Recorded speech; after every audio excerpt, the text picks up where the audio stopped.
तो हम लोग देखते हैं मेंटल हेल्थ होता क्या है, यानी मानसिक स्वास्थ्य होता क्या है। मानसिक रूप से मेंटल हेल्थ का क्या मतलब होता है? मेंटल हेल्थ का मतलब होता है मानसिक स्वास्थ्य, यानी मन के बारे में स्वास्थ्य, मन का स्वास्थ्य।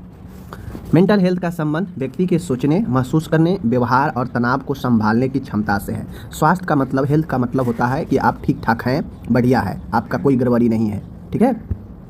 तो मेंटल हेल्थ मानसिक स्वास्थ्य को बताता है कि आप मानसिक रूप से कितना फिट है, सोचना, समझना, महसूस करना, व्यवहार, तनाव संभालने की क्षमता आपके अंदर कितना है, यही आपके मेंटल हेल्थ को बताता है।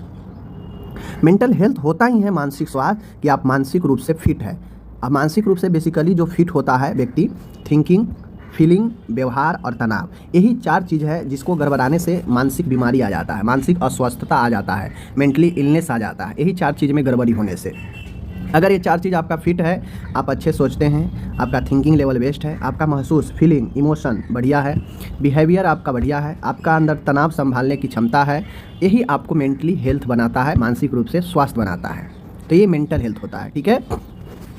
अब मेंटल हेल्थ जो होता है, अब ये जो मेंटल हेल्थ होता है, तो अब मानसिक स्वास्थ्य के कुछ पहलू है, कुछ बिंदु है जिसको समझना पड़ेगा।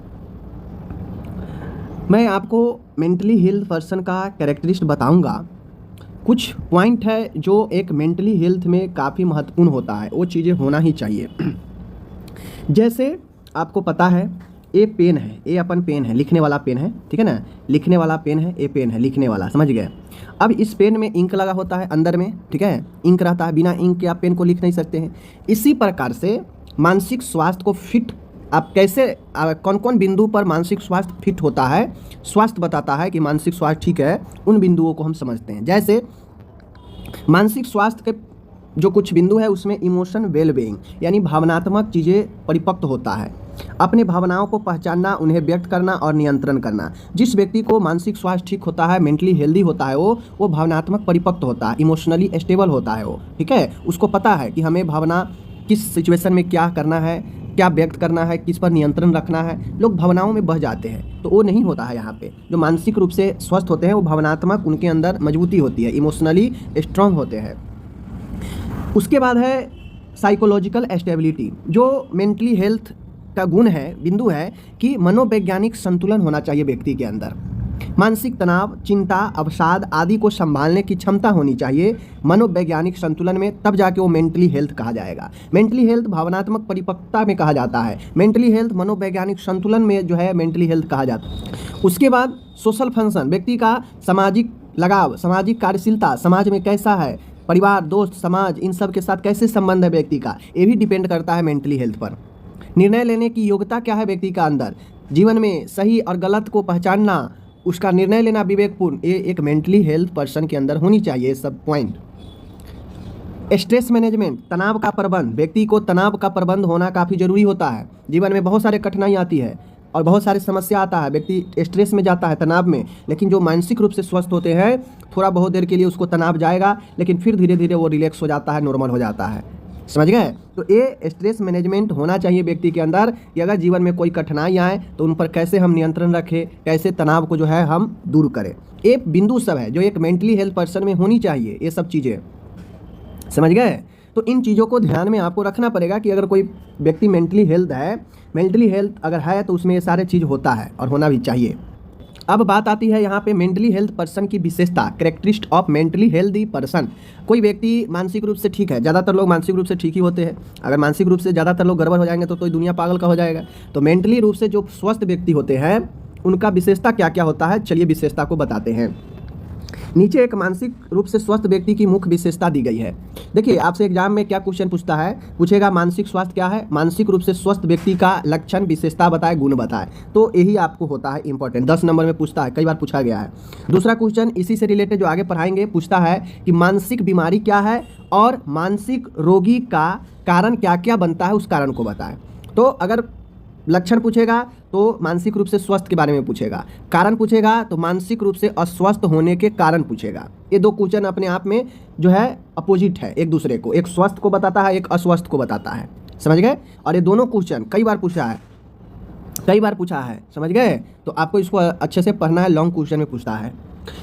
तो मेंटली हेल्थ व्यक्ति का आप खुद से भी समझ सकते हैं कि अगर कोई मानसिक रूप से स्वस्थ व्यक्ति होगा तो उसके अंदर क्या क्या गुण, क्या क्या विशेषता होगा। आराम से लिख सकते हैं। देखिए, कोई अगर मानसिक रूप से स्वस्थ है मतलब उसको सेल्फ एक्सेप्टेंस यानी आत्म स्वीकृति यानी चीज़ों को स्वीकारने की क्षमता होगी।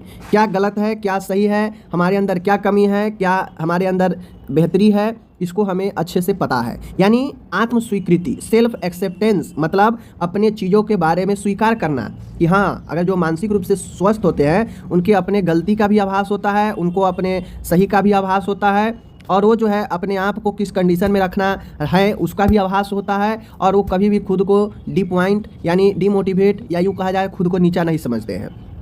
जो मानसिक रूप से पीड़ित व्यक्ति हो जाता है उसके अपने कमियों के बारे में जानकारी नहीं होता है, वो क्या कर रहा है उसको जानकारी नहीं होगा, वो अपने आप को बहुत बलवान, बहुत बड़ा ज्ञानवान समझता है जो मानसिक रूप से पीड़ित हो जाता है। बात समझ रहे हैं ना। तो सेल्फ एक्सेप्टेंस, आत्म स्वीकृति बहुत महत्वपूर्ण होता है। जो मानसिक रूप से स्वस्थ होते हैं उनके अंदर आत्म स्वीकृति होती है, चीज़ों को, अपने कमियों को, अपने खूबियों को स्वीकारने का योग्यता होता है, खुद को नीचा नहीं समझते हैं और चीज़ें को स्वीकार करते हैं कि क्या गलत है क्या सही है।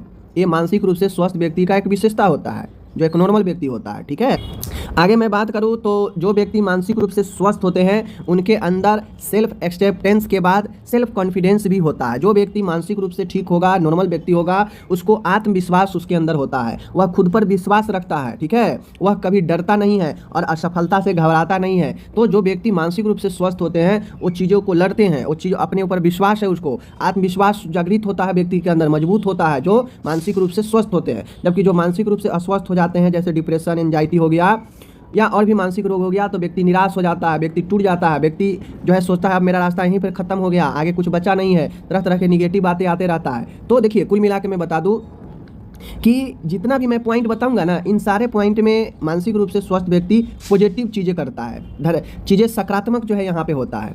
लेकिन वहीं पे ill patient, mentally ill patient चीज़ें को नकारात्मक वे में लेता है, निराशा की भावनाओं से लेता है। समझ गए। तो जैसे आत्म कॉन्फिडेंस है तो जो मेंटली रूप से स्वस्थ है उसका आत्मविश्वास बढ़ा होगा, हाई होगा, खुद पर विश्वास रखेगा, कभी डरेगा नहीं, असफलता से भागेगा नहीं, घबराएगा नहीं। तो ये सब पॉजिटिव बातें हैं, ये सब मानसिक रूप से स्वस्थ व्यक्ति के लिए। जो मानसिक रूप से बीमार होगा उसका सेल्फ कॉन्फिडेंस लो होगा, गिरा होगा, हमेशा अपने बारे में नीच ही देखेगा, नीच ही सोचेगा, डर जाएगा, भाग जाएगा सफलता मेहनत से। तो ये सब होता है। बात समझ गए। चलिए, यहाँ पे है इमोशनल बैलेंस, भावनात्मक संतुलन। जो व्यक्ति मेंटली एकदम फिट होता है, स्वस्थ होता है, उसका ये लक्षण विशेषता होता है कि वह भावनात्मक रूप से स्टेबल होता है, मजबूत होता है। इमोशनली स्टेबिलिटी पाई जाती है उसके अंदर, भावनात्मक मजबूती, संतुलित पाया जाता है। कभी खुशी भी होगा उसके जीवन में, कभी दुख भी होगा, कभी गम भी होगा, कभी गुस्सा भी आएगा। इन सब पर उसको कंट्रोल करने का, नियंत्रण रखने का जो है क्षमता होता है वैसे व्यक्ति में जो मानसिक रूप से स्वस्थ होते हैं। अब ऐसा नहीं है कि जो गुस्सा हो गया, जो थोड़ा डर गया या जो घबरा गया तो मानसिक रूप से जो है बीमारी हो गया, नहीं। थोड़ा बहुत तो जीवन में कठिनाई आता ही है, लेकिन उसका सामना व्यक्ति कैसे कर रहा है, उसका जो है नियंत्रण कैसे कर रहा है, ये डिपेंड करता है मेंटली हेल्थ पर।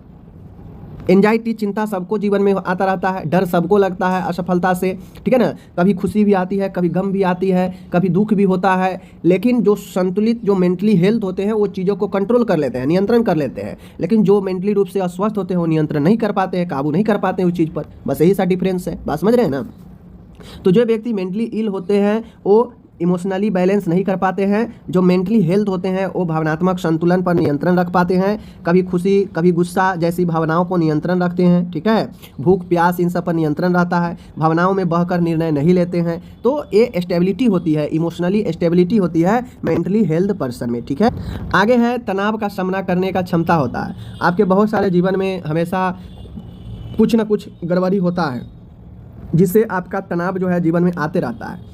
लेकिन जो मेंटली हेल्दी होते हैं, मानसिक रूप से स्वस्थ होते हैं, उनको तनाव को सामना करने की क्षमता होती है। वो तनाव को कंट्रोल करते हैं, क्षमता रखते हैं चीज़ों को हैंडल करने का, ठीक है। तो मुश्किल हालात में शांत और संयम में रहना, तनाव को सकारात्मक ढंग से संभालना, यह जो है एक लक्षण बताता है इसका, मेंटली हेल्थ पर्सन का। तो ये पॉइंट तनाव का सामना करने की क्षमता होती है। आगे है सकारात्मक सोच, पॉजिटिव थिंकिंग। जो व्यक्ति मेंटली स्वस्थ होता है, हेल्थ होता है, उसका थिंकिंग जो है पॉजिटिव होता है, सकारात्मक होता है। वह हमेशा नकारात्मक से दूर रहेगा, हर स्थिति में कुछ अच्छा देखने को, अच्छा सोचने का प्रयास करता है और चीज़ों को बेहतर करने के लिए सोचता है। जबकि एक मेंटली बीमार व्यक्ति, मानसिक रूप से बीमार व्यक्ति हमेशा वो गलत ही सोचेगा अपने बारे में, दूसरे के बारे में। कभी वो अच्छा करने का प्रयास, एक पागल व्यक्ति कभी दूसरे के लिए अच्छा सोचता है? नहीं सोचता है। तो वही चीज़ है।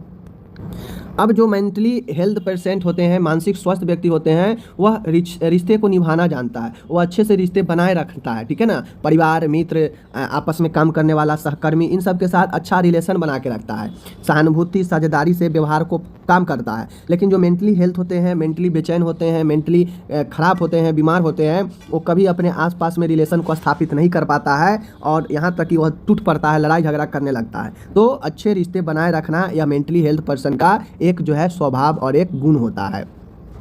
आगे मैं बात करूं कि जो व्यक्ति मेंटली हेल्दी होते हैं वो डिसीजन मेकिंग एबिलिटी होता है उनके अंदर, निर्णय लेने की क्षमता होती है, वो निर्णय ले पाते हैं कि मुझे क्या करना है क्या नहीं करना है, चीज़ों को जल्दबाजी में नहीं लेते हैं, भावनात्मक में आकर निर्णय को नहीं ले पाते हैं, ठीक है ना। वह चीज़ों को समझते हैं, सोचते हैं क्या सही है क्या गलत है, यानी उनमें एक पूर्ण निर्णय लेने की क्षमता होती है, वह सोच समझ कर निर्णय लेते हैं, समझ गए। तो ये डिसीजन मेकिंग होता है एबिलिटी मेंटली हेल्थ पर्सन के अंदर, ठीक।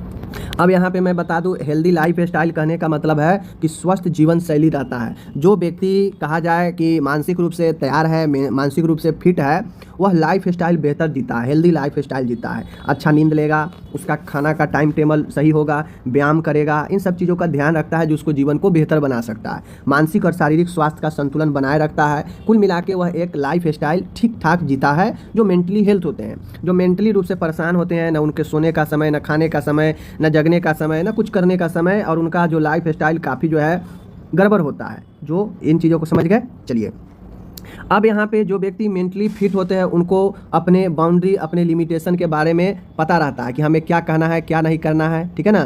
सीमाएं तय करना, यानी जो मेंटली हेल्थ होते हैं ना, उनको बहुत सारे चीज़ों पर कंट्रोल होता है। कहीं भी कोई बात कहने से ना कहने से हिचकिचाता नहीं है, दूसरों के ज़रूरतों के साथ अपनी ज़रूरतों को भी महत्व देता है। तो सीमाएँ तय करना, बाउंड्री देखना, ये मानसिक मेंटली हेल्थ पर्सन के लिए ज़रूरी हो जाता है। बात समझ गए। चलिए आगे है, जो मेंटली हेल्थ पर्सन होते हैं उनको सीखने और आगे बढ़ने की चाह होती है। वो हमेशा चाहते हैं कि मैं नए नए चीज़ों को सीखूं, ठीक है ना, और आगे अपने करियर को वृद्धि करूं। तो ऐसे व्यक्ति गलतियों से सीखता है, खुद को सुधारने का इच्छा रहता है। तो इस प्रकार से जो है आपके मैंने 10 पॉइंट बताया, मेंटली इल पर्सन के लिए 10 पॉइंट है। आपके अंदर और भी सारे पॉइंट आए तो आप आराम से उसको डील कर सकते हैं। कहीं से कोई फिक्स पॉइंट नहीं है कि इतना ही पॉइंट होगा। आप खुद सोचिए, मेंटली रूप से कोई फिट है, स्वस्थ है, तो क्या क्या जो है उसके अंदर गुण होगा, आप खुद से भी उसको डील कर सकते हैं। जैसा कि मैंने बताया 10 पॉइंट, इसी के आधार पर अब बहुत लोग क्या करते हैं ना, मैंने 1 से लेकर 10 तक बता दिया सीरियल। अब बहुत लोग क्या करते हैं, परेशान हो जाते हैं सीरियल ही याद रखने के लिए। नहीं, आप पढ़ लिए 10 पॉइंट पढ़ लिए, अब दिमाग में सोचिए कि आपको कौन कौन सा पॉइंट जो है दिमाग में याद आ रहा है, उसको लिखते जाइए। ऐसा कोई ज़रूरी नहीं है कि हम जो बताएं सीरियली वही सीरियली को लिखते जाएंगे, कोई ज़रूरी नहीं है। जहाँ ज़रूरी होगा सीरियली लिखना मैं बताऊँगा, और वो बहुत कम ही जगह पर होता है। लेकिन आप लिखिए, 10 पॉइंट मैंने बताया तो कम से कम आपको 8 पॉइंट याद करनी चाहिए, आपको 8 पॉइंट ध्यान में आनी चाहिए, समझ गए। अब यहाँ पे जो चीज़ें हैं, मेंटल इलनेस, मानसिक बीमारी क्या है। अब जो मैंने मानसिक स्वास्थ्य पढ़ाया ना आपको, ठीक उसका उल्टा है, ठीक उसका उल्टा है। वहाँ पे मैंने पहले ही बता दिया कि मानसिक रूप से स्वस्थ और उसके लक्षण पूछेगा तो बता देना है, और अगर बीमार पूछेगा तो उसका कारण पूछेगा, कौन कौन से रीजन होता है मानसिक रूप से स्वस्थ व्यक्ति का, जो है मानसिक रूप से अस्वस्थ होने का क्या क्या कारण होते हैं। तो पहले समझते हैं मेंटल इलनेस, मानसिक अस्वस्थता या मानसिक बीमारी क्या है। देखिए, मेंटल इलनेस का अर्थ है कि मानसिक स्वास्थ्य से संबंधित ऐसी स्थिति जिसमें व्यक्ति के सोचने, महसूस करने, व्यवहार करने और दैनिक जीवन जीने की क्षमता पर बुरा प्रभाव पड़ता है। मेंटल इलनेस, मानसिक बीमारी का मतलब होता है कि व्यक्ति अपने मन का प्रयोग ठीक ढंग से नहीं कर पाता है। अब मन का प्रयोग कहाँ कहाँ पे होता है, तो मन का प्रयोग सोचने में होता है, फीलिंग में होता है, व्यवहार में होता है, जीवन जीने, लाइफ स्टाइल में भी मन का प्रभाव होता है। तो इन सब क्षमताओं पर बुरा असर पड़ता है, बुरा प्रभाव पड़ता है व्यक्ति का, और वही मानसिक रोगी होता है। यानी यह एक वैसा बीमारी है जहाँ पर व्यक्ति न ठीक ढंग से सोच पाता है, न समझ पाता है, न महसूस कर पाता है, न व्यक्त कर पाता है, और न ही जीवन उसका जीने का कोई तरीका होता है। यही मानसिक जो है अस्वस्थ होता है। यानी मेंटली इलनेस, मानसिक बीमारी वह बीमारी होता है जहाँ पे व्यक्ति मानसिक स्वास्थ्य में ऐसी सिचुएशन में होता है जहाँ पे न वो सोच सकता है ठीक ढंग से, न महसूस कर सकता है, न व्यवहार व्यक्त कर सकता है, न जीवन के साथ सामंजस्य स्थापित कर पाता है, और यही जो है मेंटल इलनेस होता है, मानसिक बीमारी होता है। एक लाइन में कहा जाए, हिंसा सबका निचोड़ एक ही है कि मानसिक स्वास्थ्य मानसिक बीमारी वैसा बीमारी है जिसमें व्यक्ति अपने जीवन से सामंजस्य स्थापित नहीं कर पाता है और वही मानसिक बीमारी होता है। मानसिक सामंजस्य स्थापित नहीं करने का मतलब है कि अपने आसपास सोच समझ सब चीज़ उसमें आ जाएगा एडजस्टमेंट में, ठीक है, तो वही मेंटल इलनेस हो जाता है। ओके, अब यह एक अस्थायी या दीर्घकालिक हो सकता है। अब ये मानसिक जो बीमारी होता है या मानसिक जो अस्वस्थ होता है यह हो सकता है टेम्पोररी में हो या हो सकता है फिर लंबे समय का हो। यदि समय पर उपचार न किया जाए तो यह व्यक्ति के रिश्ते, पढ़ाई, नौकरी और आत्मसम्मान को गंभीर रूप से प्रभावित करता है, यहाँ तक कि पूरे जीवन को भी प्रभावित कर देता है। इसीलिए अगर मानसिक रूप से थोड़ा सा भी अगर कोई डिस्टर्ब हो और लगे कि ये नॉर्मल नहीं है तो तुरंत डॉक्टर से संपर्क करके ट्रीटमेंट करा देना चाहिए, वरना यह एक ऐसा रोग है कि जीवन को अलग थलग कर देता है। अब कौन जो मानसिक रूप से परेशान हो जाएगा, अस्वस्थ बीमार हो जाएगा तो यह एक प्रकार से पागल हो जाएगा, तो उसके साथ कौन रहेगा, कौन सामंजस्य बना पाएगा। तो यह भी जो है मानसिक रोग, मानसिक अस्वस्थ भी एक काफ़ी ज़्यादा खतरनाक जीवन के लिए होता है। समझ गए? चलिए अब यहाँ पे मैं बात करूँ तो मानसिक बीमारी के कारण बहुत सारे कारण हैं जिसको हम लोग डिटेल से देखेंगे, क्योंकि कारण पूछ देता है एग्जाम में 10 नंबर में। देखिए, कारण में मानसिक बीमारियों का कोई एक कारण नहीं होता है। अब आप ये कह देंगे कि मानसिक बीमारी का फलाना कारण है, तो एग्जैक्ट कारण नहीं होता है। यह कोई कारकों के मिले जुले असर हो सकते हैं, अलग अलग प्रभाव व्यक्ति पर पड़ता है, ओरिजिन हो सकता है, तो अनेकों कारण हो सकते हैं, कोई एक फिक्स कारण इसका। अब जैसे मैं बात करूँ तो आता है बायोलॉजिकल फैक्टर, आता है जैविक कारण। जैविक कारण जिसमें व्यक्ति से जुड़ा हुआ। बायोलॉजिकल कारण कहने का मतलब है कि शारीरिक रूप से व्यक्ति को जो है संबंधित होता है, जैसे जीनेटिक बायोलॉजिकल कारण में जीनेटिक अनुवांशिकता। कैसे? मानसिक बीमारी परिवार में होने पर उसके होने की संभावना बढ़ जाती है, जैसे स्किज़ोफ्रेनिया, बाइपोलर डिसऑर्डर। अनुवांशिकता का मतलब है कि अक्सर ये चीज़ देखने को मिलता है कि जिसके परिवार में पूर्व में, ठीक है ना, पूर्व में फैमिली में कोई अगर मानसिक रूप से पीड़ित रहा हो तो इफेक्ट पड़ता है आगे के भी जो है आपको जनरेशन में, वही जीनेटिक्स होता है। स्किज़ोफ्रेनिया, बाइपोलर, ये ऐसे खतरनाक दोनों रोग है जो हो सकता है कि एक पीढ़ी के बाद दूसरे पीढ़ी में भी किसी को अटैक कर सकता है परिवार में। तो जैविक कारण में जीनेटिक्स पहला कारण होता है जो जनरेशन में आगे बढ़ते रहता है, ठीक है। ये ज़रूरी नहीं है कि कंटिन्यू एक के बाद एक पीढ़ी के बाद एक पीढ़ी के बाद दूसरे पीढ़ी को होते रहेगा, ये फिक्स नहीं होता है, संभावना होता है जीनेटिक्स कारण का कि अगर पूर्व में फैमिली में किसी को था तो उम्मीद ये लगाया जाता है कि जीनेटिक्स भी एक कारण बन सकता है, ठीक है। अब आगे है मस्तिष्क की रासायनिक गड़बड़ी। ये सब बायोलॉजिकल है जो बॉडी से डायरेक्टली जुड़ा हुआ है, ठीक है ना, खुद से जुड़ा हुआ है। तो केमिकल इम्बैलेंस, हमारे ब्रेन में कुछ केमिकल है, कुछ रसायन है जो ब्रेन को कंट्रोल करने में, अच्छे से चलाने में मदद करता है। ब्रेन में न्यूरोट्रांसमीटर है जो आपके ब्रेन का जो न्यूरॉन है, जो कोशिका है, उसमें संदेश वाहक का काम करता है। ऐसे केमिकल है जो संदेश को पहुंचाने का काम करता है। अगर वो केमिकल गड़बड़ा जाता है, असंतुलन हो जाता है, तो उससे भी मानसिक रोग होते हैं, ठीक है ना। तो केमिकल इम्बैलेंस बायोलॉजिकल में कारण बनता है, जैसे सेरोटोनिन और डोपामाइन। ये दो ऐसे कारण केमिकल है जो न्यूरोट्रांसमीटर होते हैं, जो संदेश वाहक होते हैं न्यूरॉन के बीच में जो मस्तिष्क में है। इसका असंतुलन मानसिक बीमारी की वजह बन सकता है। अगर ये न्यूरोट्रांसमीटर जो ब्रेन में केमिकल के रूप में है, अगर इसमें असंतुलन होता है तो ये भी कारण बनता है मानसिक बीमारी होने का।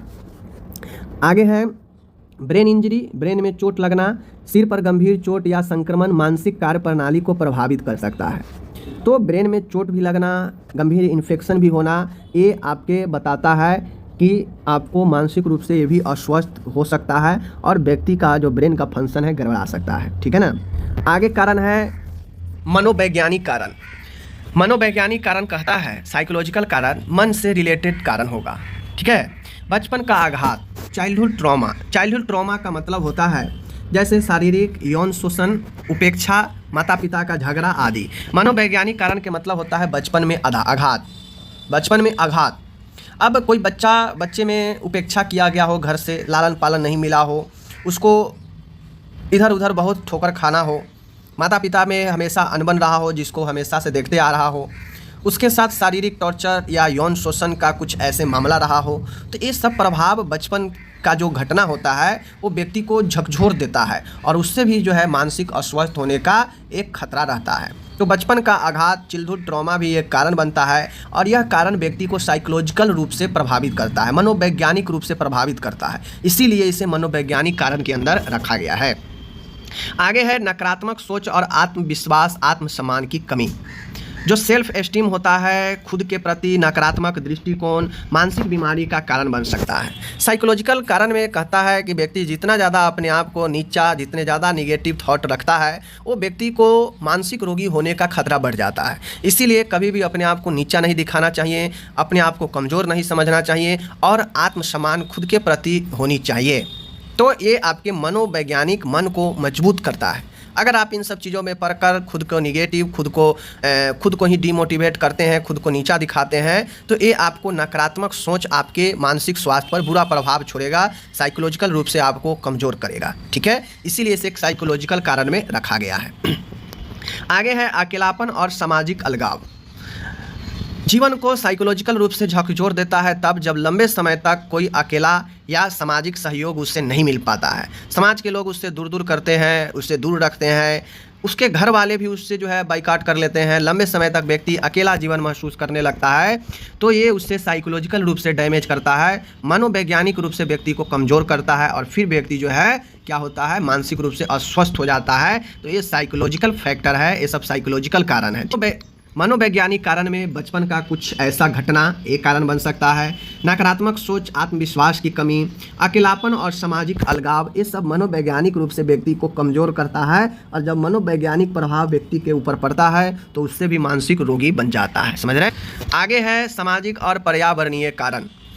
अब हमारे मन पर कुछ समाज का और कुछ पर्यावरण का इफेक्ट पड़ता है हमारे ब्रेन मन पर, जो कारण बनता है आपका मनोरोगी होने का, मानसिक रोगी होने का। जैसे देखिए, वित्तीय संकट, गरीबी, फाइनेंशियल स्ट्रेस। बहुत लोग देखते होइएगा हमारे समाज में ऐसे रोगी मिलते हैं जो पता चलता है कि उसको इतना ज़्यादा फाइनेंशियल कमज़ोर था, अपने जिम्मेदारी को नहीं निभा पा रहा था, व्यक्ति डिप्रेशन में चला गया, फिर गंभीर मानसिक रोगी बन गया।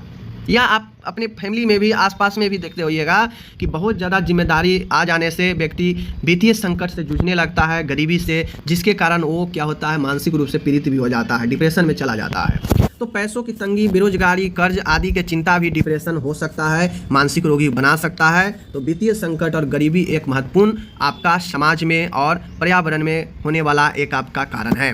रिश्तों में तनाव। समाज में अक्सर देखा जाता है आसपास कि रिश्तों में तनाव एक कारण बनता है आपका मानसिक रोगी होने का। पति पत्नी में हमेशा अनबन, झगड़ा होना, परिवार में झगड़े, कलह, हिंसा एक दूसरे पर, ये आपके रिश्तों में तनाव पैदा करता है और व्यक्ति को मानसिक रोगी बना देता है। समझ गए? तो ये अपन सामाजिक पर्यावरणीय कारक है जो आसपास घटित होते हैं कि वित्तीय संकट के कारण व्यक्ति डिप्रेशन, मानसिक रोगी हो जाता है। रिश्तों में गड़बड़ी, झगड़ा, कलह, मारपीट, लड़ाई, ये सब रिश्तों में तनाव भी वजह बनता है मानसिक रोगी होने का।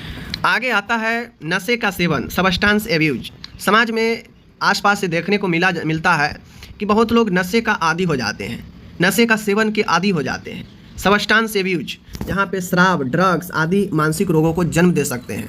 ये इतना सेवन व्यक्ति करने लगते हैं कि इसके आदी हो जाते हैं, फिर इससे बाहर नहीं निकल पाते हैं। जब निकलने का प्रयास करते हैं तो नहीं आ पाते हैं। तो ये भी एक मानसिक रोगी करता है। कमज़ोर सामाजिक समर्थन, यानी समाज में कमज़ोर स्थिति। जब परिवार या दोस्तों का सहयोग ना मिले, समाज में लगे कि मैं दबे कुचले हूँ, तो यह भी मानसिक रोगी होने का एक खतरा देता है।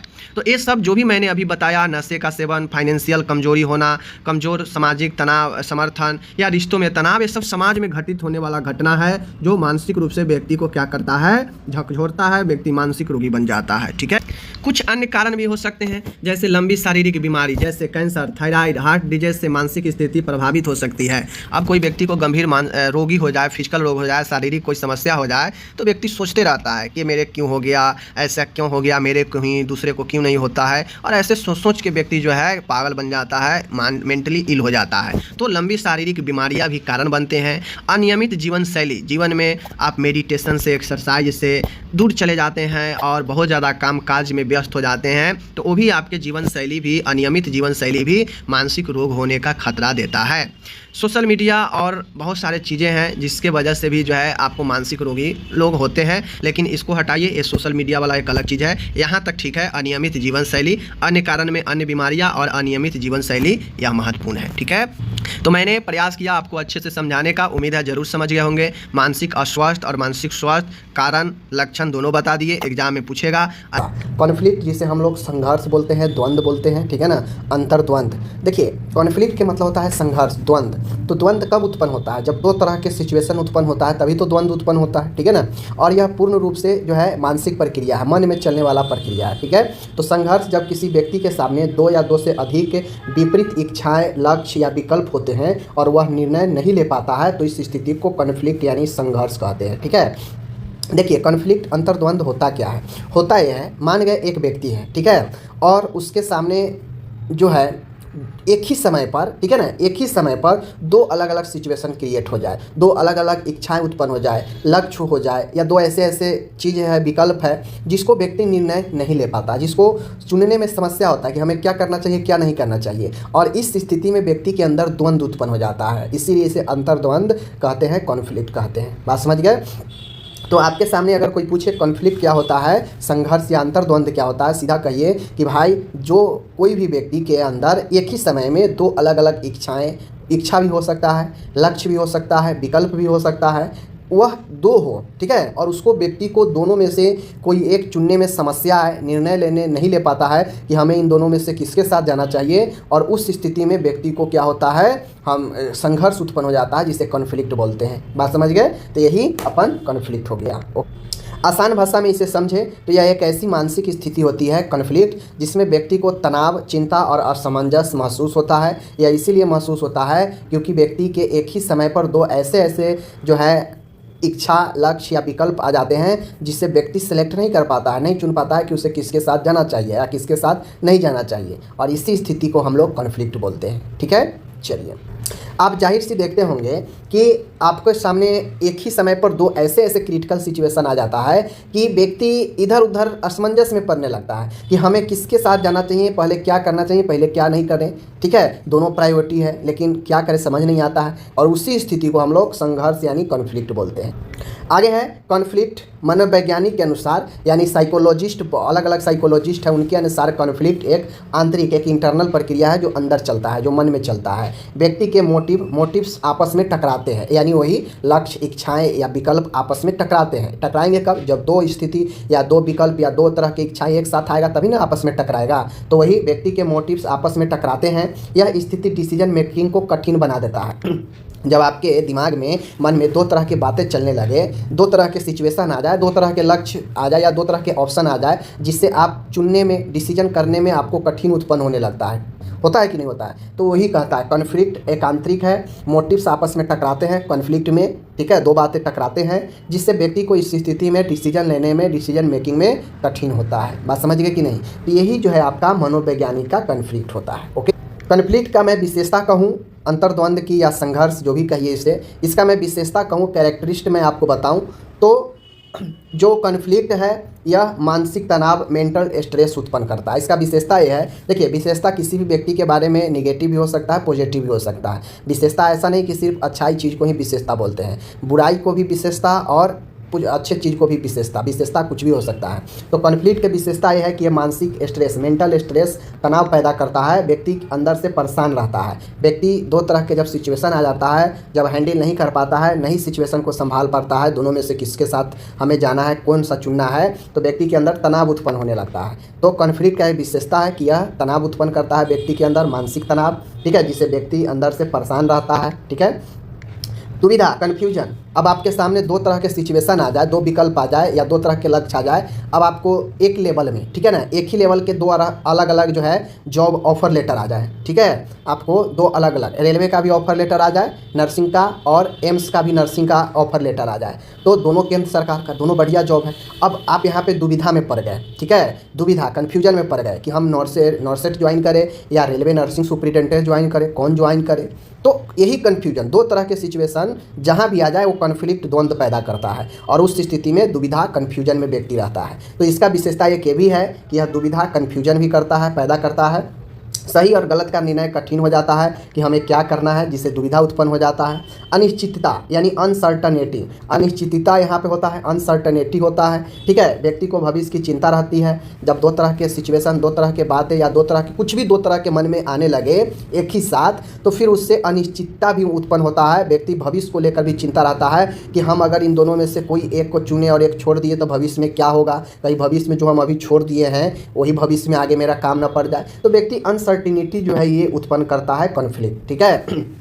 भावनात्मक इस अस्थिरता, इमोशनल इनस्टेबिलिटी, अब इससे होता यह है कि इससे भावनात्मक रूप से भी व्यक्ति अस्थिर रहता है, स्टेबल नहीं रहता है, ठीक है। जैसे जल्दी गुस्सा आना, डर जाना, चिंता होना, यह सब कॉन्फ्लिक्ट का विशेषता है कि यह भावनात्मक रूप से भी व्यक्ति को स्थिर रहने नहीं देता है। व्यक्ति जल्दी गुस्सा आ जाता है, ठीक है। जब व्यक्ति डिसीजन नहीं कर पाएगा, दो तरह के बातें, दो तरह के विचार, दो तरह के लक्ष्य एक ही साथ आ जाएगा, टकराएगा आपस में, तो व्यक्ति को गुस्सा आएगा। व्यक्ति डर जाएगा कि हम इसमें से कोई एक ऐसा गलती नहीं कर दे कि हमारा जो है भविष्य को लेकर दिक्कत हो जाए, चिंता सताने लगता है, तमाम चीज़ें जो है आने लगता है जब दो तरह की बातें एक ही समय पर आ जाए। तो इमोशनल इनस्टेबिलिटी होता है, बार बार निर्णय बदलना। अब ऐसे सिचुएशन में होता यह है कि व्यक्ति बार बार निर्णय अपना बदलता है, तो ये भी एक विशेषता है। तो कॉन्फ्लिक्ट के विशेषता सब जो है मानसिक क्रिया वाला ही होगा, जैसे मानसिक तनाव उत्पन्न करना, ये भी इसका विशेषता है। दुविधा उत्पन्न करना, ये भी इसका विशेषता है। अनिश्चितता बना हुआ रहता है इस कंडीशन में, तो ये भी इसका एक विशेषता है। इसका विशेषता ये भी है कि यह व्यक्ति को भावनात्मक रूप से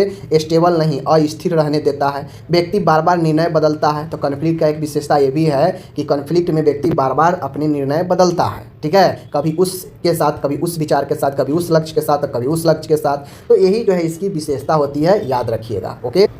कॉन्फ्लिक्ट के प्रकार देखिए, द्वंद्व जो होता है, तो यही चीज़ें हैं। कॉन्फ्लिक्ट देखिए, कॉन्फ्लिक्ट का हिंदी टकराव भी होता है, संघर्ष भी होता है, द्वंद्व भी होता है, ठीक है ना।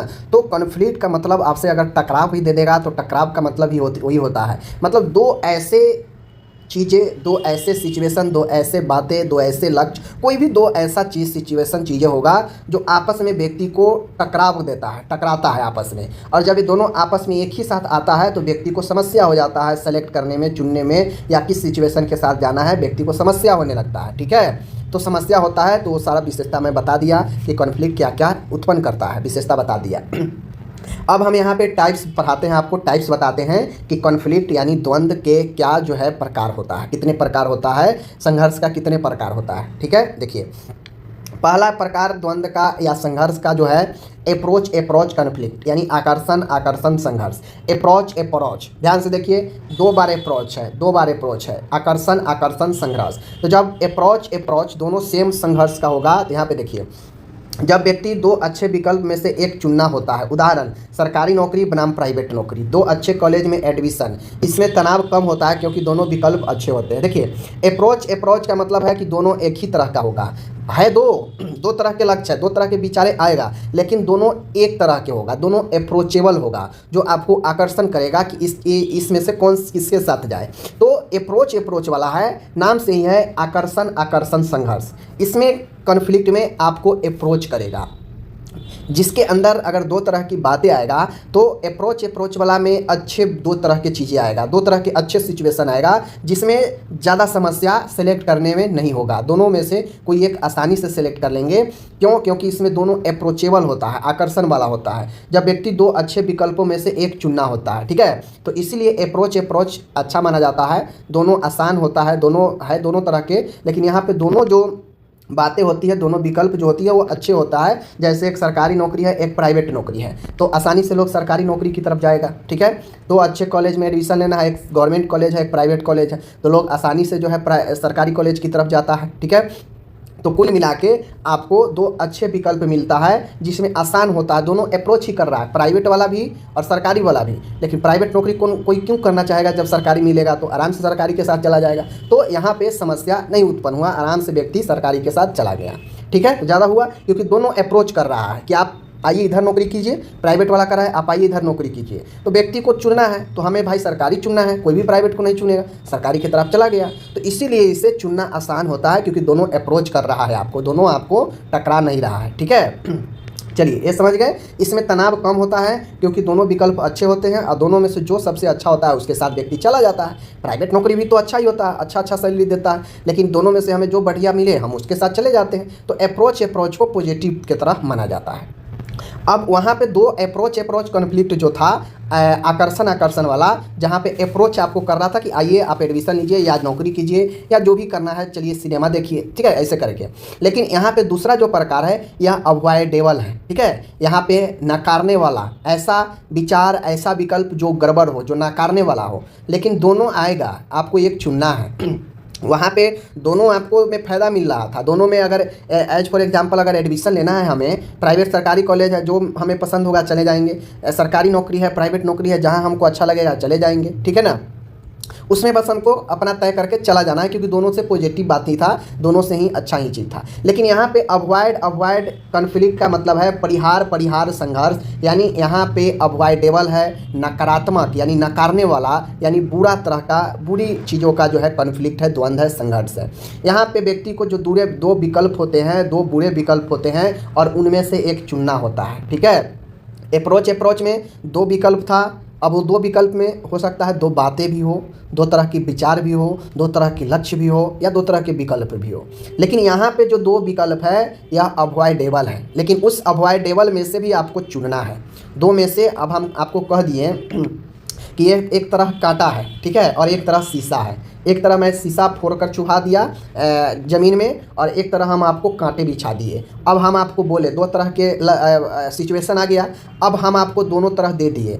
अब कोई भी व्यक्ति न कांटा पर जाना चाहेगा और न शीशा पर जाना चाहेगा, शीशा से होकर जाना चाहेगा, लेकिन शर्त है कि आपको दोनों में से कोई एक चुनना है, ठीक है। तो कोई भी व्यक्ति पहले फर्स्ट रिएक्शन में तो कोई भी ये कहेगा कि हम भाई दोनों में से किसी पर नहीं जाएंगे, नकार देगा, कोई भी नकार देगा है कि नहीं।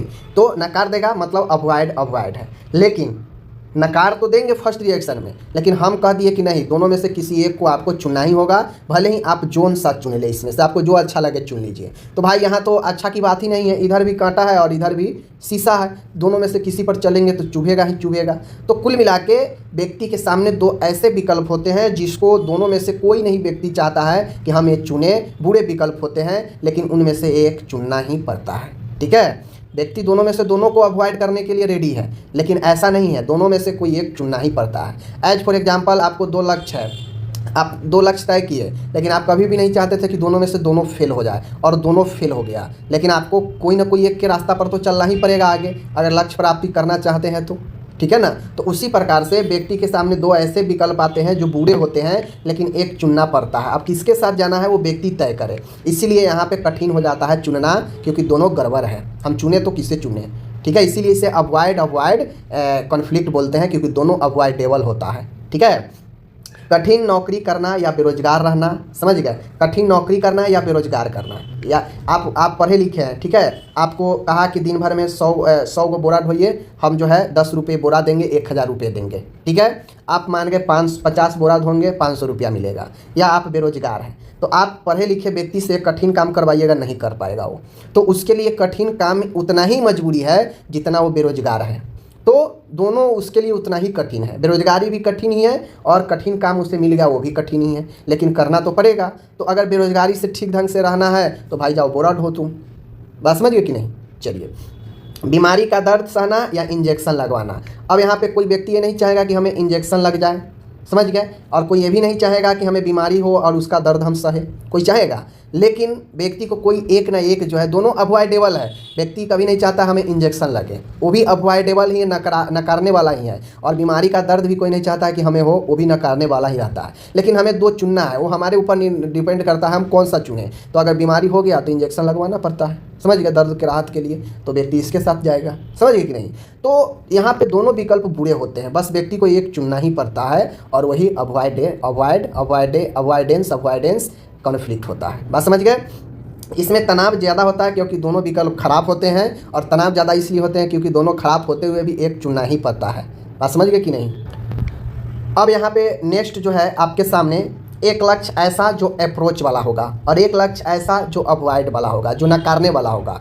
एक होगा जो सही होगा बातें और एक बातें ऐसा होगा जो बिल्कुल नकारने वाला होगा, गड़बड़ होगा। तो ये दोनों का मिश्रण वाला कॉन्फ्लिक्ट होता है, आकर्षण और नकारना, आकर्षण एक्सेप्टेबल और नकारना वाला संघर्ष, आकर्षण और परिहार संघर्ष। कहने का मतलब है जब एक ही विकल्प में अच्छाई और बुराई दोनों होती है, समझ गए, मतलब हमारे मन में एक ही समय में एक बातें अच्छा भी है और एक बातें बुरा भी आया, एक लक्ष्य अच्छा भी है एक लक्ष्य खराब भी है, मतलब ऐसा सिचुएशन जो एक अच्छाई भी है और एक बुराई भी है और दोनों एक ही साथ आया। तो जब एक ही विकल्प में अच्छाई भी और बुराई दोनों होता है तो यह अप्रोच अवॉइड कॉन्फ्लिक्ट होता है, आकर्षण परिहार संघर्ष होता है। जो ऊपर के दोनों आप देखे हैं, दोनों में से एक एक जो है यहाँ पे इंक्लूडेड है। उदाहरण, अच्छी सैलरी वाली नौकरी लेकिन दूर शहर में। अब देखिए, अच्छा ये है कि सैलरी तो अच्छी है लेकिन बुराई ये है कि भाई बहुत दूर है घर से, बहुत दूर है घर से। तो एक ही चीज़ों में दो तरह की बातें आ गया। तो यह अवॉइड और अप्रोच और अवॉइड दोनों का मिश्रण है। अप्रोच आकर्षण इसलिए सही है कि भाई अच्छी सैलरी है, अप्रोच कर रहा है, लेकिन अवॉइडेबल ये है, नकारने वाला ये है कि यह बहुत दूर है घर से। ठीक है, तो एक ही तरह के लक्ष्य में, एक ही तरह के विकल्प में दो तरह की बातें आ गया कि नहीं आ गया, वही बात है। स्वादिष्ट खाना लेकिन स्वास्थ्य के लिए हानिकारक, मान गए छोला भटूरा, मान गए गुपचुप, बहुत सारे ऐसे खाने हैं, फास्ट फूड है, मीठा ज़्यादा खाना, रसगुल्ला खाना, ये सब स्वादिष्ट लगता है, लेकिन जो भोजन स्वादिष्ट होता है स्वास्थ्य के लिए हानिकारक होता है। तो एक ही चीज़ में दो तरह की बातें आ गया कि नहीं, कि खाना तो स्वादिष्ट है, खा सकते हैं, लेकिन वह स्वास्थ्य के लिए हानिकारक भी है। तो एक ही चीज़ों में, एक ही तरह के सिचुएशन में दो अलग अलग बातें आ जाए तो वह आपके दोनों का मिश्रण होता है, अप्रोच और अवॉइड का। बात समझ गए? इसमें व्यक्ति बार बार निर्णय बदलता है। अब ये जो दोनों तरह की बातें होती है मिश्रण वाला, तो यहाँ पे व्यक्ति फंसता है। यहाँ पे व्यक्ति कभी नहीं कुछ, कभी कुछ निर्णय लेता है, क्योंकि यहाँ पे व्यक्ति को पता नहीं चल पाता है कि हमें क्या करना चाहिए, क्या नहीं करना चाहिए। तो ये तीन प्रकार का मैंने आपको बता दिया, ठीक है, कॉन्फ्लिक्ट का प्रकार। अब यहाँ पे महत्वपूर्ण चीज़ें आता है कि भाई कॉन्फ्लिक्ट के प्रकार, ठीक है ना, सॉरी, कॉन्फ्लिक्ट के कारण। अब चूंकि कॉन्फ्लिक्ट एक आप लोग देख लिए, समझ गए, तो ये एक कॉन्फ्लिक्ट, अंतर्द्वंद या जो संघर्ष व्यक्ति के अंदर उत्पन्न होगा, उसके पीछे कोई ना कोई कारण होगा। तो कारण में पहला कारण व्यक्तिगत कारण। व्यक्तिगत कारण मतलब खुद से रिलेटेड कारण, पर्सनल रिलेटेड कारण। तो व्यक्तिगत कारण में जैसे इच्छाओं को टकराए, हमारे अंदर बहुत सारे डिजायर हैं, और वो डिजायर में सबके सब अच्छा, सबके सब बुरा ही नहीं होता है, तो वो आपस में टकराता है। लक्ष्य क्लियर नहीं होना, हमसे जुड़ी हुई व्यक्तिगत में जुड़ा हुआ हमारा लक्ष्य क्लियर नहीं रहेगा तो कभी वो लक्ष्य अच्छा लगेगा, तो कभी वो अच्छा लगेगा, तो कभी वो नौकरी अच्छा लगेगा। तो लक्ष्य का जब स्पष्ट नहीं होगा तो इससे भी द्वंद्व उत्पन्न होता है। आत्मविश्वास में कमी होगा तो इससे भी द्वंद्व उत्पन्न होगा, बार बार जो है चीज़ें अलग अलग होगा, बार बार असफल होगा। तो व्यक्तिगत कारण में इच्छाओं का टकराव होना, लक्ष्य का स्पष्ट न होना, आत्मविश्वास की कमी होना, एक कॉन्फ्लिक्ट का पहला कारण व्यक्तिगत कारण है, जो खुद से रिलेटेड कारण है। ठीक, आगे के कारण में है सामाजिक कारण, जो समाज से रिलेटेड कारण बन सकता है कॉन्फ्लिक्ट का। उसमें परिवार का दबाव, आपका परिवार आपके ऊपर दबाव बना रहा है कुछ करने के लिए, और आप जो है फैसला नहीं कर पा रहे हैं कि क्या करना है, तो उससे भी द्वंद्व उत्पन्न होता है। तो परिवार का दबाव, समाज की अपेक्षाएं, समाज आपसे बहुत ज़्यादा जो है अपेक्षा करके बैठा हुआ है और आप उस पर खड़े नहीं उतर रहे हैं, तो बाद में वही समाज जो है आपको बहुत ज़्यादा उपेक्षा भी करने लगता है। तो सामाजिक कारण भी आपको जो है द्वंद्व उत्पन्न करता है। आगे है भावनात्मक कारण। भावनात्मक कारण में जैसे जो आपकी भावनाएं, जो आपके अंदर के आत्मा को क्या करता है, हिला डुला कर रख देगा, जैसे डरना, असुरक्षा महसूस करना, असफलता का भय होना, ये सब व्यक्ति को भावनात्मक डराता है। ठीक है, इमोशनली इनस्टेबल करता है। तो डरना, असुरक्षा, असफलता का भय, ये सब भावनात्मक कारण बनता है। बात समझ गए? चलिए, भावनात्मक कारण हो गया। परिस्थिति जन्य कारण यानी कंडीशनल कारण, कुछ ऐसे कारण होंगे कॉन्फ्लिक्ट का जो कॉन्फ्लिक्ट उत्पन्न करने का कारण बनेगा, वह कंडीशनल होगा। जैसे समय की कमी, बहुत सारे काम में, बहुत सारे लक्ष्य में समय की कमी होगा, तो उधर लक्ष्य भी पाना है और इधर समय की भी कमी है, तो उससे भी द्वंद्व उत्पन्न होता है। संसाधनों की कमी, आपके पास परिस्थिति ऐसा है कि आपके पास बहुत सारा रिसोर्सेज नहीं है लेकिन कुछ करना है, समय की कमी है लेकिन कुछ करना है, तो ये सब परिस्थितियाँ भी व्यक्ति के अंदर द्वंद्व, व्यक्ति के अंदर संघर्ष उत्पन्न करता है। तो ये परिस्थिति जन्य कारण हुआ। तो उधर मैं आपको कारण बता दिया कि कॉन्फ्लिक्ट का क्या क्या कारण होता है, इधर मैं आपको बताने जा रहा हूँ कॉन्फ्लिक्ट का प्रभाव। ठीक है, क्या चीज़? कॉन्फ्लिक्ट का प्रभाव। कॉन्फ्लिक्ट का इफेक्ट क्या क्या व्यक्ति के ऊपर पड़ता है वो भी चीज़ जानना जरूरी है। तो कॉन्फ्लिक्ट का प्रभाव ये है कि मानसिक प्रभाव, मानसिक प्रभाव में व्यक्ति को तनाव पैदा कर सकता है, इसका प्रभाव चिंता बढ़ा सकता है, इसका प्रभाव व्यक्ति को डिप्रेशन कर सकता है। तो कॉन्फ्लिक्ट का प्रभाव मन पर पड़ेगा, मानसिक प्रभाव में तनाव, चिंता, डिप्रेशन ये सब कर सकता है कॉन्फ्लिक्ट के प्रभाव में। कॉन्फ्लिक्ट के प्रभाव में शरीर पर पड़ने वाला प्रभाव, शरीर पर पड़ने वाला में सिर दर्द, नींद नहीं आना, थकान आना, ठीक है। तो ये सब शारीरिक प्रभाव है जो शरीर के ऊपर प्रभाव पड़ता है। ओके, आगे है व्यक्ति व्यवहारिक प्रभाव, जो व्यक्ति के बिहेवियर पर प्रभाव पड़ता है। जैसे व्यक्ति चिड़चिड़ापन रहने लगता है, निर्णय लेने में देरी करता है, दूसरों से दूरी बना के रखता है। तो ये सब बिहेवियर इफेक्ट व्यक्ति के ऊपर पड़ता है। तो इन सब चीज़ों को आपको ध्यान देकर देखना है और यह कॉन्फ्लिक्ट व्यक्ति को इस प्रकार से प्रभावित करता है। ठीक, अब आता है महत्वपूर्ण बातें हैं कि आप कॉन्फ्लिक्ट का समाधान कैसे कर सकते हैं। मैनेजमेंट ऑफ कॉन्फ्लिक्ट, यानी कॉन्फ्लिक्ट के जो ये सारा प्रभाव है, इस प्रभाव से निकलने का क्या उपाय है, क्या समाधान है। तो सबसे पहले आप अपने समस्या को समझें, जिस समस्या के कारण, जिस स्थिति के कारण आपको द्वंद्व उत्पन्न हो रहा है, संघर्ष उत्पन्न हो रहा है, पहले उन समस्याओं को समझें कि वास्तव में समस्या क्या है। सही तरीके से स्थिति का विश्लेषण करें, समस्या का एनालिसिस करें कि कहाँ पे हमसे चूक हो रही है। ठीक है, विकल्पों का मूल्यांकन करें। आपके पास जितना भी ऑप्शन है, आपने ट्राई किया, असफल हुआ या आप नहीं निर्णय ले पा रहे हैं, तो इन सारे विकल्पों का मूल्यांकन करें। फ़ायदे और नुकसान लिखें कि क्या आपका फ़ायदा है, क्या बेनिफिट है, और अगर ज़्यादा फ़ायदा है, थोड़ा सा नुकसान है, तो बिल्कुल आप फ़ायदे के साथ जाएं, बिल्कुल वो चीज़ करें। ज़्यादा नुकसान हो रहा है, थोड़ा फ़ायदा है, तो आप बिल्कुल उस चीज़ को छोड़ दें। तो विकल्पों का मूल्यांकन करें कि आपके साथ जो आपके साथ परिस्थिति उत्पन्न हो रहा है दो तरह के, उसमें सबसे ज़्यादा फ़ायदा किसके साथ है, सबसे ज़्यादा नुकसान किसके साथ है। जिसके साथ ज़्यादा नुकसान है उसको छोड़ देंगे, जिसके साथ ज़्यादा फ़ायदा होगा उसके साथ चले जाएंगे। ठीक है, तो विकल्पों का मूल्यांकन करने से आप कॉन्फ्लिक्ट का समाधान कर सकते हैं। आप अपने समस्या को समझेंगे तो जो है एनालिसिस करेंगे तो उसका रास्ता मिल सकता है। आगे है सही निर्णय लें। ठीक है, लॉजिक और भावना दोनों का संतुलन बना के आप सही निर्णय लें। इमोशनल रूप से आप अपने आप को स्थिर बनाए रखें, बार बार किसी बातों में मत आ जाएं और अपने लॉजिक और अपने भावना दोनों पर कंट्रोल रखें। सही से निर्णय लें और जब सही डिसीजन लेंगे तो बिल्कुल कोई ना कोई चीज़ आपको सही जरूर मिलेगा। ठीक है, तो ये सब जो है कॉन्फ्लिक्ट को दूर करने का उपाय है। सलाह लेना, आपको अगर कॉन्फ्लिक्ट है, समस्या हो, आप नहीं चुन पा रहे हैं अपना रास्ता, करियर, लक्ष्य, बातें, विकल्प, कुछ भी जिससे द्वंद्व उत्पन्न होता है, तो आप काउंसलिंग करा सकते हैं, सलाह ले सकते हैं अपने शिक्षक से, डॉक्टर से, परिवार से बात करें और वह आपको हेल्प करेगा चुनने में। ठीक है, आगे है सकारात्मक सोच रखें, पॉजिटिव सोच रखें, नकारात्मक विचारों को कम करें क्योंकि नकारात्मक विचार ज़्यादा नकारात्मक की तरफ ले जाता है, इसलिए सकारात्मक सोचें। ठीक है, ये ज़रूरी होता है कॉन्फ्लिक्ट को दूर करने के लिए।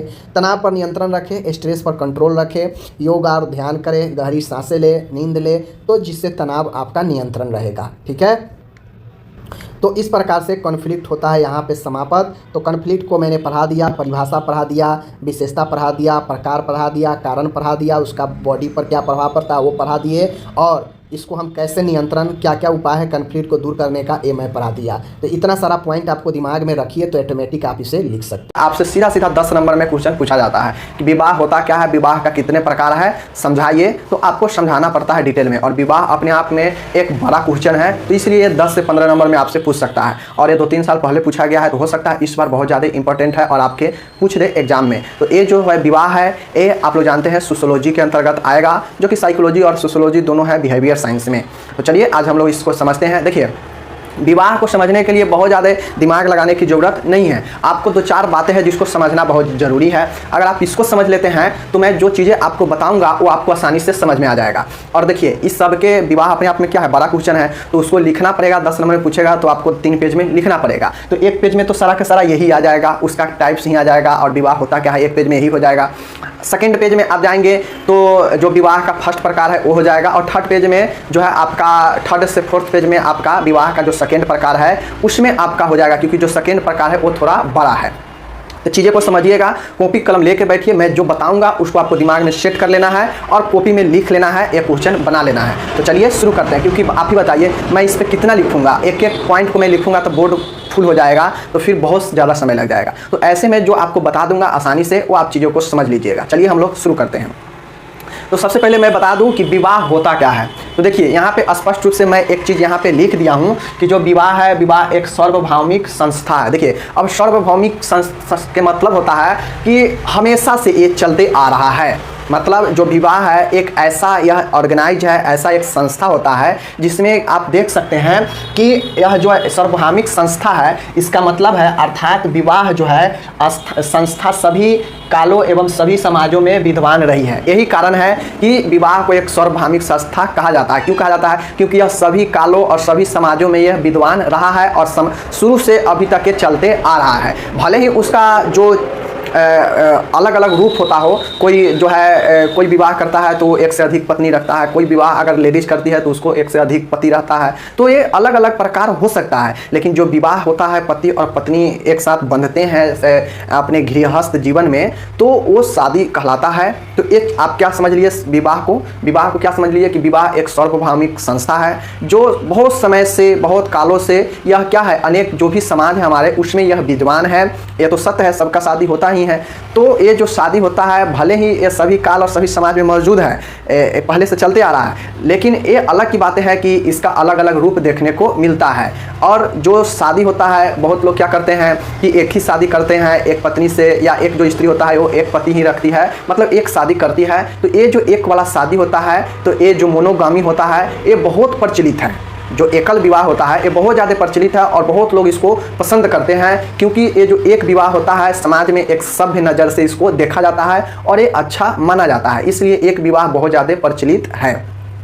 खासकर उन समाज में जहाँ पे संस्कृति को देखा जाता है, सब तरीके से स्त्रियाँ को देखा जाता है, तो ये जो चीज़ें हैं ये सब जो है एक सब समाज के लिए एकल विवाह जो होता है ये बहुत ज़्यादा इम्पोर्टेंट होता है। वैसे इसका बहु विवाह ही होता है, जो कि बहु विवाह जो होता है, जो पॉलीगामी होता है, यह सब समाज इसको एक्सेप्ट नहीं करता है, इसको नहीं अपनाता है। और ये जो बहु विवाह होता है ज़्यादातर जो है वो पहाड़ी क्षेत्रों में, या कहा जाए तो जो जनजाति होते हैं वहाँ पे ये बहु विवाह प्रचलित है, जहाँ पे जो है एक स्त्री का अनेक पति होता है या एक पति का अनेक स्त्रियां होती है। तो ये सब जो चीज़ें हैं, ये जो बहु विवाह वाला प्रथा है, ये सब ज़्यादातर पहले के समय में राजा महाराजा जो होते थे, तो आप लोग देखते होइएगा कि राजा का अनेक पत्नी होती थी, एक राजा 2-4 पत्नी रखती थी, शादी करते थे। तो ये पहले के समय में होता था ऐसे। और अभी के समय में देखा जाए तो जो बुरा आप लोग नहीं मानिएगा, इसमें लिखा हुआ है नोट्स में, बहुत लोग को देखते हैं, बहुत सारे ऐसे हिंदू धर्म में भी या मुस्लिम जो धर्म है वहाँ पे भी जो बहुत सारे ऐसे लोग हैं जो अभी भी क्या होता है कि वहाँ पे एक से अधिक पत्नियाँ रखना पसंद करते हैं, यानी एक से अधिक शादी करते हैं। तो मतलब मोटा मोटा तौर पे देखा जाए तो आप लोग चीज़ें को समझ गए होंगे विवाह को, कि विवाह है क्या। विवाह एक सार्वभौमिक संस्था है जहाँ पे क्या होता है कि यह विवाह बहुत पहले समय से चलते आ रहा है। विभिन्न काल मतलब क्या होता है, समय, मतलब बहुत समय पहले से चलते आ रहा है और ये हर एक समाज में क्या है, विद्यमान, मतलब हर एक समाज में मौजूद है। भले ही इसका रूप अलग अलग होता हो, कोई एक विवाह करना पसंद करता हो, कोई एक से अधिक विवाह पसंद करता हो, तो भले ही इसका रूप अलग अलग हो, लेकिन विवाह जो है सभी समाज में विद्यमान अभी है और बहुत पहले भी था। तो यही क्या है, और विवाह होता क्या है कि जब कोई स्त्री और पुरुष अपने गृहस्थ जीवन को शुरू करते हैं एक साथ मिल के, तो वही विवाह कहलाता है। तो ये चीज़ हो गया। अब जो विवाह का रूप है, विवाह का आपसे पूछेगा कि विवाह का स्वरूप लिखे, तो विवाह का 2 स्वरूप है। पहला है एकल विवाह मोनोगामी और दूसरा है बहुविवाह पॉलीगामी। ये मैंने बता दिया कि पॉलीगामी होता है बहुविवाह और मोनोगामी मतलब एकल विवाह। ये 2 मात्र स्वरूप है। पहला स्वरूप है एकल विवाह में कोई टाइप्स नहीं है, एकल विवाह में आपको सीधा एकल विवाह याद रखना है। दूसरा जो बहु विवाह है मतलब पॉलीगामी है, इसमें टाइप्स है। अब बहु देखिए, जो बहु विवाह होता है, अब इसमें मान गया कोई स्त्री, कोई पुरुष है जो एक से अधिक पत्नी रख ली, तो हो सकता है कोई स्त्री भी होगा जो एक से अधिक पति रखती हो, तो ये भी तो संभव है। तो इसलिए देखिए कि जो बहु विवाह होगा उसमें एक होगा कि बहुपत्नी विवाह, मतलब जो पति होगा एक से अधिक पत्नी, जो बहुपत्नी विवाह, जो पति होगा, जो पुरुष होगा, वो क्या करेगा, एक से अधिक स्त्रियों के साथ विवाह करेगा, एक से अधिक पत्नियों को साथ में रखेगा, तो क्या होगा, बहु विवाह होगा, बहुपत्नी विवाह होगा। दूसरा है कि बहुपति विवाह। अब बहुपति विवाह का मतलब क्या है कि इसमें जो स्त्रियां होगी वह एक से अधिक पत्नी क्या करे, एक से अधिक पति रखेगी, तो ये हो जाएगा क्या चीज़, बहुपति विवाह। बहु मतलब बहुत और पति मतलब जो पुरुष है वो जो स्त्री जिससे शादी करेगी तो वो बहुत पति, एक से अधिक पति रखेगी, तो बहुपति विवाह। और अगर पुरुष अगर एक से अधिक पत्नी रखता है, एक से अधिक शादी करता है, तो बहुपत्नी विवाह। तो ये चीज़ें आप लोग समझ गए। बहु विवाह में 2 प्रकार के। अब देखिए जो बहुपति विवाह है, जो बहुपति विवाह है, इसमें भी दो टाइप्स है। तो इसीलिए मैं इसको लिख दिया हूँ क्योंकि यह बहुत ज़्यादा इंपॉर्टेंट है। दूसरा जो है बहु विवाह, यही थोड़ा लोचा है समझने में। देखिए कोई दिक्कत नहीं है, समझिए ऐसे विवाह दो स्वरूप, एकल विवाह, बहु विवाह। एकल विवाह में तो कोई टेंशन ही नहीं है, एकल विवाह बस उसका उतने ही पे स्टॉप है। दूसरा है बहु विवाह। बहु विवाह में ये ध्यान में रखिए कि 4 टाइप्स, भले ही है बहु विवाह में 2 ही टाइप्स होगा, जो बहु विवाह इसमें 2 ही टाइप्स होगा, एक बहुपत्नी और एक बहुपति। लेकिन आपको 4 इसलिए मैं बता रहा हूँ ताकि आप भूलेंगे नहीं, क्योंकि ये जो बहुपति विवाह है ना, तो इसमें भी 2 टाइप्स है। एक है भ्राता संबंधी बहुपति विवाह और एक है अभ्राता संबंधी बहुपति विवाह। मतलब आप लोगों को ये समझना है कि जो भ्राता संबंधी बहुपति विवाह है, इसमें ये होता है कि जो पति होगा, किसी भी स्त्री अगर शादी करता है किसी से, तो जो भ्राता संबंधी होगा, तो मतलब इसमें अब ये समझिए कि 4 भाई है, 4 भाई है, वो चारों भाई क्या किया, एक ही शादी किया। तो मतलब एक स्त्री जो है, एक स्त्री का क्या होगा, जो पति होगा वो आपस में चारों क्या होगा, भाई होगा, और उसी से शादी करेगी। और वो क्या करेगी, अपना जो चीज़ भी है, फिजिकल रिलेशन हो या जो भी हो, वो चारों के साथ में शेयर करेगी। तो वो जो बहु, यहाँ पे देखिए भ्राता संबंधी, भ्राता मतलब क्या होता है, भाई, और संबंधी मतलब संबंध, मतलब भाई का संबंध हो। बहुपति, बहुपति मतलब एक से अधिक पति, और भ्राता मतलब भाई, और संबंधी मतलब संबंध। मतलब जो पति होगा वो भाई होगा आपस में, और वो एक से अधिक होगा, तभी तो बहु होगा ना, तो ही होता है भ्राता संबंधी बहुपति विवाह। जो स्त्री अगर किसी पति के साथ अगर शादी करती है, तो उसके अगर 4 भाई है, तो समझिए वो चारों भाई क्या है, उसका पति होगा, और वो जो चारों भाई है आपस में भाई का संबंध है, तो वो हो जाएगा भ्राता संबंधी बहुपति विवाह। नेक्स्ट है कि ये जो अभ्राता संबंधी बहुपति विवाह है, अभ्राता मतलब इसमें ये जरूरी नहीं है कि जो स्त्री शादी कर रही है 4 आदमी से, वो 4 आदमी आपस में भाई ही हो, ये संभव नहीं है। जबकि भ्राता में ये आवश्यक है कि जो स्त्री अगर किसी से शादी कर रही है, तो उस घर में जो चारों मतलब जो भाई है, वो चारों भाई होगा, और वो चारों से शादी करेगी, और वो जो चारों है वो चारों क्या करेगा, उसको पत्नी के रूप में स्वीकार करेगा, और बारी बारी से जो भी फिजिकल रिलेशन होता है वगैरह वगैरह, वो उसके साथ क्या करेगा, चारों भाई अल्टरनेट करके उसके साथ रहेगा। तो ये होता है क्या चीज़, भ्राता। लेकिन अभ्राता में मान गए कहीं स्त्री जो है पहले क्या करेगी, यहाँ विवाह करेगी, और कहीं और जाके फिर विवाह करेगी, फिर कहीं और जाके विवाह कर लेगी, और जो चीज़ें हैं वो कभी 10 दिन इसके साथ, 10 दिन उसके साथ, 10 दिन उसके साथ, क्योंकि वह एक घर में तो है नहीं, वो जो पति उसका है वो तो भाई भाई है नहीं, तो एक घर में तो रहेगा नहीं, कहीं वो है, कहीं पति वो है, कहीं पति उसका वहाँ रहता हो, तो वो जो पत्नी होगी सभी जगह जा के जितने जितने दिन हो वो सभी रहेगी। और इसमें अगर किसी एक पति के साथ पत्नी रहता हो, तो बाकी जो भी से शादी की है वो स्त्री, वो क्या करेगी, वो पति उसका लिए वेट करेगा, क्योंकि बारी बारी ना है, दूरी है, तो जाने में समय लगेगा, 10 दिन उसके लंग समय देगा, तो फिर 10 दिन उसके लंग समय देगा। तो ये चीज़ें हैं। तो ओवरऑल चीज़ें आप लोग समझ गए होंगे विवाह क्या है। तो देखिए विवाह हमने बता दिया कि क्या है। विवाह का 2 स्वरूप है। क्या क्या स्वरूप है, तो विवाह का 2 स्वरूप है। एक स्वरूप है एकल विवाह और एक स्वरूप है बहु विवाह। एकल विवाह का मतलब क्या होता है, तो एकल विवाह होता है जिसमें एक स्त्री एक पुरुष से शादी करे, या एक पुरुष एक स्त्री से शादी करे। मतलब एक स्त्री का एक पति हो, या एक जो पति होगा उसके एक ही स्त्री से शादी होगा। तो यही होता है क्या चीज़, एकल विवाह। और जो एकल विवाह है, ज़्यादातर जो हमारे सभ्य समाज होता है, जहाँ पे जो हमारे अभी मॉडर्न जो ज़माना है, जो सभ्य समाज होता है, यहाँ पे लोग क्या करते हैं, एक ही विवाह करना पसंद करते हैं, और एक विवाह जो करता है उसको लोग अच्छा मानते हैं, सभ्य मानते हैं। और यही कारण है कि एकल विवाह का जो दौरा है वो बहुत लंबा है, क्योंकि बहुत सारे लोग एकल विवाह को पसंद करते हैं, और यह सभ्य समाज में इसको बहुत ही अच्छा माना जाता है। तो एकल विवाह में ये लिख दीजिएगा। अब आइए बहुविवाह। बहुविवाह समझना है। तो देखिए बहुविवाह जो होता है ना, उसमें 2 टाइप्स कौन कौन, एक होगा बहुपति विवाह और एक होगा बहुपत्नी विवाह। देखिए यहाँ पे लिखा हुआ है बहुपत्नी विवाह और बहुपति विवाह। तो जो बहुपत्नी विवाह होता है मतलब पॉलीजीन होता है, तो बहुपत्नी विवाह का मतलब होता है कि एक देखिए आप पहले ये चीज़ समझ लीजिए कि बहुविवाह है क्या। ये बी वाला समझ लीजिए कि पॉलीगैमी है क्या। तो बहुविवाह में ये होगा कि एक स्त्री, बहुविवाह विवाह का वह स्वरूप है जिसमें एक स्त्री का एक से अधिक क्या हो, पति हो। एक स्त्री का एक से अधिक क्या हम समझा रहे हैं, बहुपत्नी, बहुपत्नी समझा रहे हैं, सॉरी देखिए यहाँ बहुविवाह हम लोग पहले समझ रहे हैं। तो बहुविवाह में दोनों लिखेंगे कि बहुविवाह मतलब एक स्त्री का अनेक पति होगा, या जो पुरुष होगा वह एक से अधिक पत्नी रखेगा। तो यही होता है क्या चीज़, बहुविवाह। बहु मतलब जो स्त्री होगा वो स्त्री एक से अधिक पत्नी रखेगा, पति रखेगा, और जो पति होगा वह एक से अधिक पत्नी रखेगी। तो ये जो चीज़ें हैं ये बहुविवाह के अंतर्गत आता है। अब बहुविवाह में जो होता है, पहले के समय में राजा महाराजा जो होते थे, तो उसको देखते होइएगा कि एक राजा के अनेकों रानियाँ थी, अनेकों शादियाँ करता था। तो ये जो बहुविवाह है प्रथा, ये बहुत पहले बहुत प्रचलित में था। और अभी भी है, अभी भी ये बहु विवाह होता है। कहाँ होता है? तो जो पहाड़िया होता है, नीलगिरी के पहाड़िया, या जो गोंड जनजाति होता है, या जो भी मतलब जनजाति है जिनमें पढ़ाई लिखाई का अभी अभाव है, शिक्षा का अभाव है, वहाँ पे जो है बहु विवाह अत्यधिक प्रचलित है अभी भी। जैसे पहाड़ी इलाका में जाइएगा या कोई जनजाति के पास जाइएगा तो जनजाति के नाम है गोंड है, संथाल है, बहुत गारो खासी के जो पहाड़ियाँ हैं वहाँ पे जो जनजाति पाए जाते हैं वो सब अभी भी क्या करते हैं? बहु विवाह करते हैं। मतलब एक स्त्री का अनेक पति या एक पुरुष का अनेक पत्नी। तो ये जो चीज़ें हैं अभी भी चल रहा है पहाड़ी क्षेत्रों में, जनजाति के क्षेत्रों में। और जो बहु विवाह होता है लोग उसको असभ्य मानते हैं। यही कारण है कि सभ्य समाज में या आपके गांव समाज में जो एक से अधिक पत्नी रखता हो तो देखते होइएगा उसको लोग बहुत हंसता है। तो यही चीज़ें हैं। तो बहु विवाह समझ गए। अब बहु विवाह में दो टाइप्स है। बहु विवाह में कौन कौन टाइप है? एक है बहुपत्नी विवाह। बहुपत्नी विवाह को क्या बोलते हैं? पॉलीजिनी बोलते हैं। तो बहु जो पत्नी विवाह होता है तो इसमें जो पति होगा वह क्या करेगा?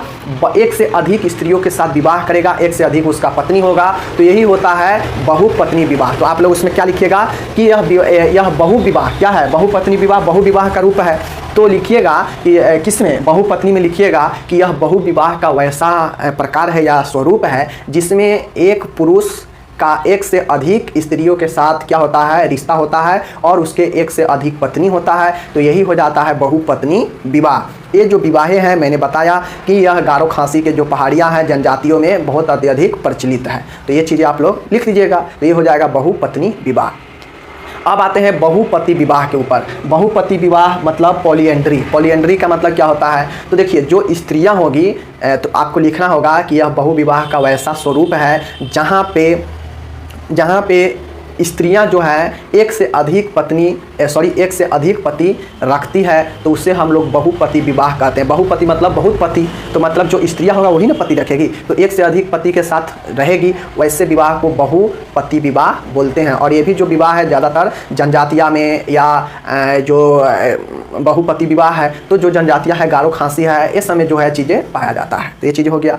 अब ये चीज़ आपको ध्यान में रखना है कि बहु जो पति विवाह हम लोग यहाँ पे देखे हैं, बहुपति विवाह, इसका दो रूप है। इसका भी दो रूप है। कौन कौन? एक भ्राता संबंधी बहुपति विवाह और एक अभ्राता संबंधी बहुपति विवाह। तो हमने भ्राता संबंधी भी बता दिया कि जो स्त्रियाँ शादी करेगी किसी पुरुष से तो वैसे घर में शादी करेगी जहाँ पे वो तीनों चारों से जो है वो शादी करेगी और वो जो तीनों चारों जो पुरुष होगा आपस में भाई का रिश्ता होगा, तो उसी को हम लोग कहेंगे भ्राता संबंधी बहुपति विवाह। मतलब इसमें जो स्त्री का पति होगा वो आपस में सब एक दूसरे का क्या होगा? भाई होगा। और जो स्त्रियाँ होगी वो सभी भाई के पास जाएगी और जो भाई होगा चारों मतलब चार भाई है, अगर वो की शादी किया है एक स्त्री से तो वो चारों भाई बारी बारी से स्त्री के पास में जाएगी। तो ये हो जाएगा भ्राता संबंधी विवाह। दूसरा है कि अभ्राता संबंधी बहुपति विवाह। तो देखिए इसमें अभ्राता है, तो पहले भ्राता था तो भाई भाई सब था पति, लेकिन यहाँ पे जो पति होगा किसी स्त्री का वो एक से तो अधिक होगा ही, क्योंकि बहू है तो एक से अधिक होगा ही। लेकिन जो पति होगा ये आवश्यक नहीं है कि वह भाई हो, मतलब ये आवश्यक नहीं है कि वह एक ही घर में होगा सभी पति और वो आपस में भाई होगा। मतलब कि कोई स्त्री है तो वो कहीं शादी कर ली, फिर वो स्त्री कहीं जाके शादी कर ली, फिर वो स्त्री कहीं और जाके शादी कर ली, और जो शादी होगा वो आपस में जो उसका पति होगा आवश्यक नहीं है कि वह भाई ही हो, मतलब कहीं कहीं से भी वो शादी कर लेगी। लेकिन जब रहना होगा तो कुछ दिन उसके पास, कुछ दिन उसके पास, कुछ दिन उसके पास रहेगी। तो यही चीज़ें है अभ्राता में। अभ्राता में क्या लिखेंगे? अभ्राता पति बहु विवाह में क्या लिखेंगे कि यह बहु विवाह का वैसा यह बहुपति विवाह का वैसा स्वरूप है जहाँ पे यह आवश्यक नहीं है कि जो पति होगा वो सभी आपस में भाई ही होगा। इसमें जो पति होगा वो कहीं कहीं से पत्नी अपने इच्छा अनुसार कहीं कहीं भी जाकर शादी करेगी, और जो पति होगा वो जो स्त्री होगा वो बारी बारी से करके अपने सभी पति के पास रहेगी। तो ये क्या हो जाएगा? अभ्राता संबंधी बहुपति विवाह। तो दोस्तों हमने बहुत आसान से आसान इसको समझाने का कोशिश किया है।